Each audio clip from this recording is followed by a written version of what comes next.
Sebenarnya posisi Baitul Mal di hari ini sangat penting di tengah-tengah masyarakat, karena masyarakat kita sangat membutuhkan uluran tangan dari kaum muslimin kaum muslimat melalui Baitul Mal.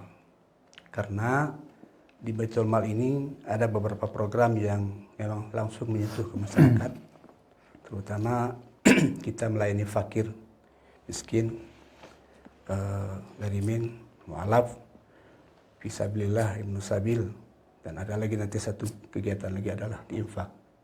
Infak ini ada beberapa item lagi yang memang hari ini belum begitu maksimal, tapi yang kita fokuskan sekarang adalah fakir, miskin, garimin, ibnu sabil, fisabilillah. Itu sudah berjalan. Memang presentasinya yang lebih banyak mungkin di fakir, karena itu ada bulanan, ada fakir uzur, fakir disabilitas, fakir ODGJ, janda fakir, dan kesehatan fakir. Di sana ada programnya.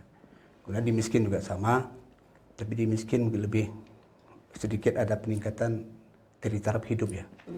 Karena di fakir itu adalah masyarakat yang sangat-sangat tidak bisa berusaha, dan itu yang harus kita bantu secara total.